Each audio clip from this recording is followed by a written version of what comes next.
Good morning, students. I hope you all will be fine and healthy in your family. Today we discuss about chapter first, class 10, life process, and our topic is nutrition. So, students, what we understand by nutrition? Nutrition is a process in which we synthesize food to obtain energy. Means कि nutrition एक ऐसी process है जिसमें हम food obtain करते हैं energy को synthesise करने के लिए, मीन्स यूटिलाइज करने के लिए. फॉर एग्जांपल, हम कोई भी वर्क अगर करते हैं तो हमें न्यूट्रिशन मीन्स एनर्जी की रिक्वायरमेंट होती है. Everything that we do need energy की. कोई भी चीज या कोई भी वर्क अगर हम करेंगे हमें एनर्जी की रिक्वायरमेंट होगी and that requirement is fulfilled by nutrition. और वो रिक्वायरमेंट फुलफिल की जाती है न्यूट्रिशन से. In our previous class, we did about more topics about nutrition, but in 10th class, nutrition means कि हम energy obtain कर रहे हैं. And nutrition, how many type of nutrition? Nutrition is third type. The first is autotrophic nutrition, second heterotropic nutrition, and third one is saprotrophic nutrition. So what we understand by autotrophic nutrition? Actually, auto means होता है self, and tropic means obtain करना. Means कि that type of nutrition in which an organism synthesize their food on self.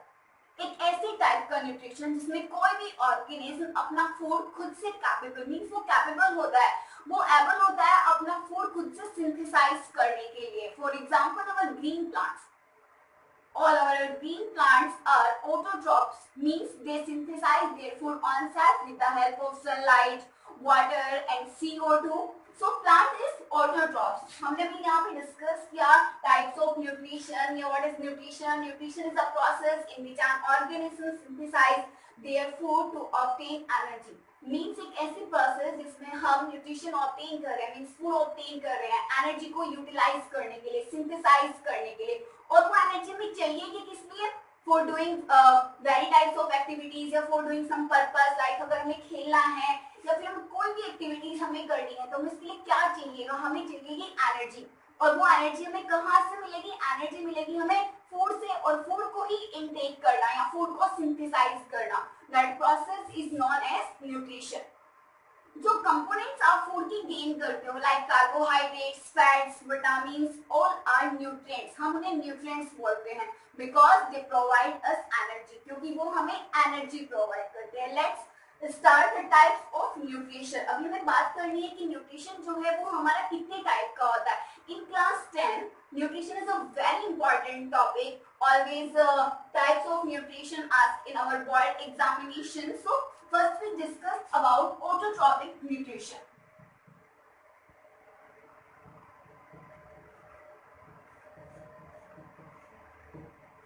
अभी जैसे हमने बात की, auto means होता है self and tropic means synthesize करना. means कि that type of nutrition, that type of process in which organism make their food on self. कि कोई भी organism जब अपना food अपने आप से prepare कर लेता है, खुद से synthesize कर लेता है, that process is known as autotrophic nutrition. हम उस प्रोसेस को autotrophic nutrition बोलते हैं. अभी हमने बात की थी कि all our green plants, कि हमारी जितने भी ग्रीन प्लांट्स है बेटा, वो क्या करते हैं? वो खुद से सिंथेसाइज कर लेते हैं फूड, खुद से ऑब्टेन करते हैं. बट व्हाट कंडीशंस या what component is necessary for autotrophic nutrition? Like CO2. अभी हमने बात की कि हमारे प्लांट्स जो हैं वो फूड सिंथेसाइज करते हैं या वो फूड फॉर्म करते हैं किसकी हेल्प से? With the help of CO2, water, and the main component is chlorophyll या chloroplast that present in the leaves of green plant. हम हमेशा पढ़ते हैं कि हमारे पास प्लास्टिड्स होते हैं. इन आवर 9th क्लास हमने पढ़ा है about plastids. Plastids, how many types of plastids? There are 3 types of plastids: chromoplast, leucoplast and chloroplast. So now we discuss about chloroplast. Chloroplast green colored pigment that present in our plants leaf, कि जो हमारे plants की leaves के अंदर present होता है. So with the help of CO2, water and chlorophyll, and the main component sunlight. And in the presence of CO2, water, chlorophyll and sunlight, plants make their food on self. and this process is also known as photosynthesis, means that process in which a plant make their food on cell with the help of sunlight and CO2. This process is known as photosynthesis. So question is this, which component या what types of condition is necessary for photosynthesis? कि कौन सी conditions या कौन सी components जो होते हैं बेटा वो बहुत ज़्यादा necessary होते हैं, that components are compulsory for photosynthesis. The first one is sunlight, means sunlight यानी sunlight की presence में, without sunlight plants don't make their food on cell. Plants अपना food नहीं बना पाते हैं without सनलाइट की, सनलाइट की एब्सेंस में आप लोगों ने बहुत टाइम ऑब्जर्व किया होगा. यू ऑल्सो ऑब्जर्व दैट कि अगर हमारे पास में कोई एक प्लांट है और हम उसे एक डार्क प्लेस पर रख देते हैं या एक रूम के अंदर रख देते हैं तो वो प्लांट हमारा थोड़ा वीक पड़ जाता है. Why?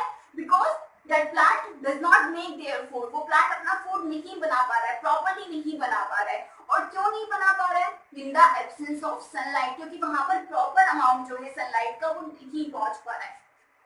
The second one is chlorophyll. Chlorophyll अभी हमने बात की थी. क्लोरोफिल हमारा एक टाइप का प्लास्टिड्स होता है, ग्रीन कलर प्लास्टिड्स होता है. कहाँ प्रेजेंट होता है? इन द लीव्स, लीव्स के अंदर प्रेजेंट होता है. And the third one is water. हमारी जो प्लांट की रूट होती है वो with the help of root hairs water को एब्सॉर्ब करती हैं with root hairs. And the third one is CO2, carbon dioxide. जैसे कि हमें अगर एनर्जी ऑब्टेन करनी होती है, human beings, animal also obtain O2, oxygen obtain करते हैं. ठीक उसी तरीके से हमारे प्लांट्स जो हैं वो CO2 एब्सॉर्ब करते हैं. इसलिए हम जैसे हम बोलते हैं कि अगर एक्सेसिव कटिंग ऑफ प्लांट्स की चलती रहेगी या बहुत ज्यादा प्लांट्स जो हैं वो काटे जाएंगे तो क्या होगा? ग्लोबल वार्मिंग जो है वो इंक्रीज हो जाएगी. Because CO2 is responsible for the global warming. CO2 जो है वो रिस्पॉन्सिबल है ग्लोबल वार्मिंग के लिए.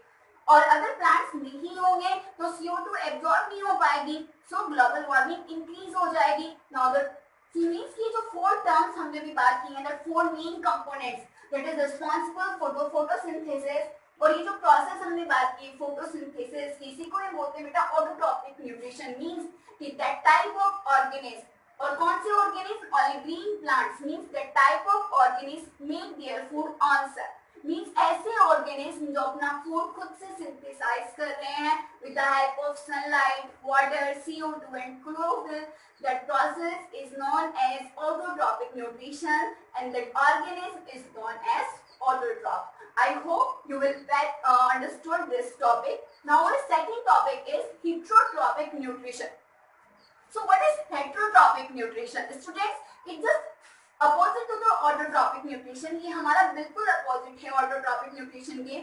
हमने autotrophic में पढ़ा कि वो organism जो खुद से अपना फूड प्रिपेयर कर लेते हैं, but in heterotrophic nutrition means that organism is depend for their food. कि जो ऑर्गेनिज्म डिपेंड होते हैं, किसके ऊपर डिपेंड होते हैं? प्लांट्स, एनिमल्स या फिर समवन अदर, कि किसी के भी ऊपर वो डिपेंड होते हैं अपना फूड प्रिपेयर करने के लिए, अपना फूड सिंथेसाइज करने के लिए. So that process is known as heterotrophic nutrition. हम उस प्रोसेस को बोलते हैं कि वो प्रोसेस हमारी हेटरोट्रॉपिक न्यूट्रिशन होती है. That organism is known as heterotrophs organism.